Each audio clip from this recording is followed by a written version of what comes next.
โอเคအားလုံးပဲမင်္ဂလာပါခင်ဗျဒါကတော့ကျွန်တော်ဟိုတလောတင်ထားတဲ့မီးအိမ်လေးတို့ကျွန်တော်တင်ထားတဲ့ဟာလေးပဲဖြစ်ပါတယ်ဒါကတော့ကျွန်တော်ဒီတစ်ခေါက်မှာတော့ကျွန်တော်တို့ကအစိုက်3စိုက်လုပ်ထားပါတယ်အကြီးအလက်အသေး3မျိုးလုပ်ထားပါတယ်နေထားတော့ဒီလောက်ရှိပါတယ်ဒီကောင်တွေကိုကြတော့ကျွန်တော်တို့မှာကြံခဲ့လုပ်ပြီးတော့ကြံတဲ့အတူစားတွေနဲ့လုပ်ထားတာပဲဖြစ်ပါတယ်ခင်ဗျအဲ့တူစားတွေကိုကျွန်တော်တို့ဟိုမှာဟိုတလောကကျွန်တော်တင်ခဲ့ဘူးတယ်အဲ့ဒီဟာကိုလေနဲ့ဖြတ်တယ်ဗျာလေဆက်နဲ့ပြီးရင်ဒီလိုမျိုး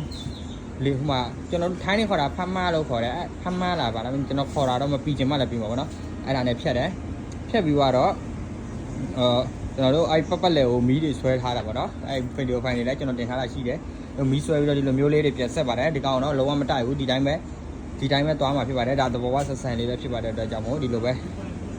သွားမယ်ဒါကတော့ကျွန်တော်တို့မီးလေးဆင်ပြီးသွားပြီမီးတစ်ချက်လောက်ဖွင့်ကြည့်မယ်ဆရာမီးတစ်ချက်လောက်ဖွင့်ပြီးပါဆရာ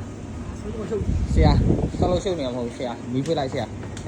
မီးရတော့ဒီလိုမျိုးပေါ့နော်ညဘက်ဆိုတော့တော်တော်လေးကိုလှပါပေါ့နော်နေဘက်တော့မှဒီလိုမျိုးမီးအယောင်နဲ့သူ့ရဲ့အသားအယောင်နဲ့ကတလုံးလုံးကလှတယ်ဗျာတကယ်လှတယ်မီးဖွင့်တာညဘက်ဆိုရင်တော်တော်လှမယ်အရင်ဆုံးကနှစ်ခုလောက်ထားတာတော့သူများဝယ်သွားပါပြီအခုနောက်ထပ်ပြန်လောက်ထားတဲ့ဟာလေးပဲဖြစ်ပါတယ်အောက်ခံဆိုလဲအယောင်လေးနဲ့သုံးခုစလုံးပေါ့နော်